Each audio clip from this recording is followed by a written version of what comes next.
अगर आप एक हिंदू हैं तो आपको ये अच्छे से पता होगा कि अपने हिंदू रिलीजन में शव को जलाया जाता है। लेकिन ये सब बातें आपको पता होंगी कि अगर शव की उम्र 7 साल से कम तक की थी तो उसे जलाया नहीं बल्कि दफनाया जाता है।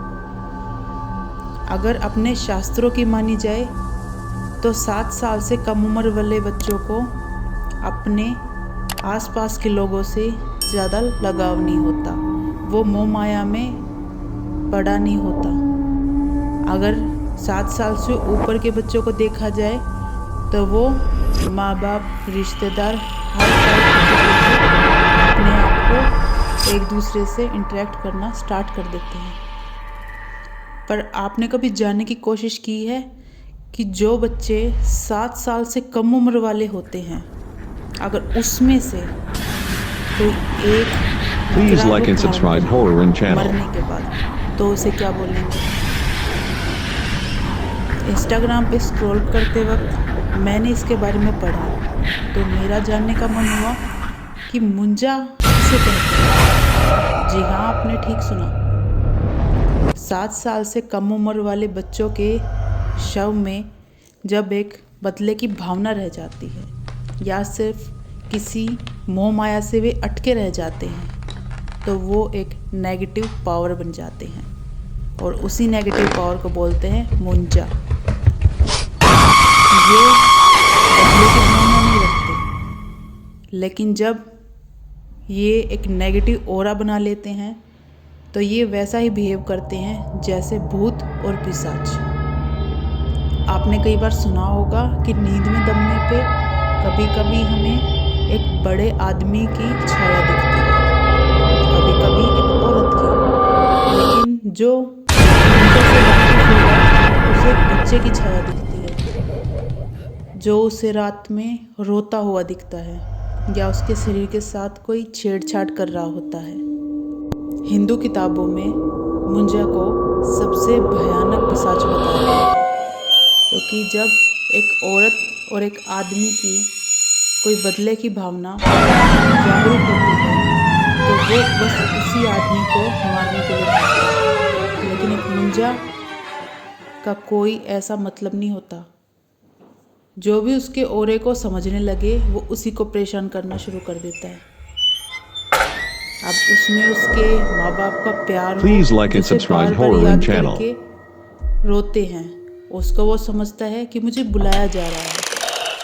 अब एक नेगेटिव औरा को ये नहीं पता होता कौन तुम्हें प्यार से बुला रहा है, कौन तुम्हारे लिए दुख बना रहा है।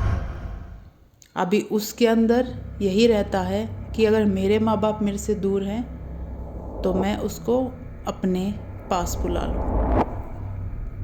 अगर किसी मुंजा से पीड़ित लोगों की बात सुने तो उनका कहना यही होगा कि मुंजा का शव या तो किसी जगह पे दफनाया हुआ था और वो उन्होंने गलती से क्रॉस कर लिया।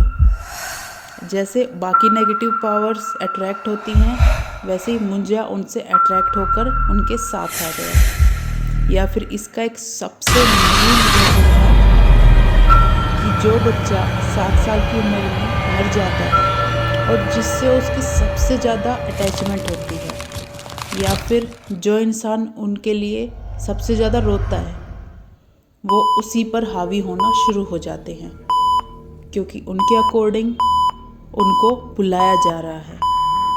इसलिए कहते हैं कि मरने के बाद कोई किसी का सगा नहीं होता। अगर आप इसकी खुशामदी चाहते हो तो किसी को न याद करके वो आपके पास आ जाए, क्योंकि ये पावर्स पास काफ़ी जल्दी आती हैं, लेकिन अगर वो एक बार आ जाए तो वो जाती सिर्फ और सिर्फ अपनी मर्जी से है।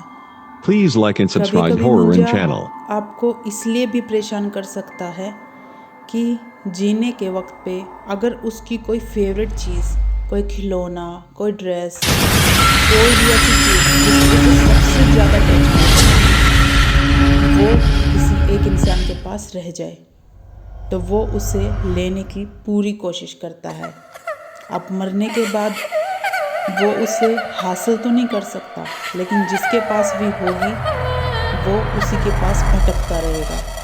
या तो वो उसे जानने की कोशिश करेगा या फिर मारने की।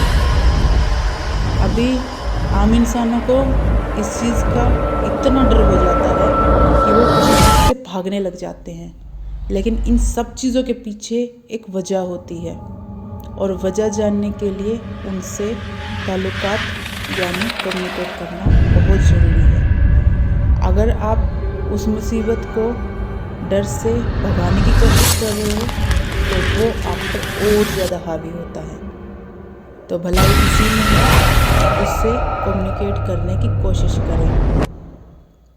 मुंजा या कोई भी बुरी शक्ति आपके सपने में आकर अगर आपको कुछ कहने की कोशिश करती है, उसका मतलब यही है कि वो आपसे कम्युनिकेट करना चाह रही है। Thanks for watching. अगली वीडियो में मिलते हैं। इसे प्लीज़ सब्सक्राइब करें। बाय।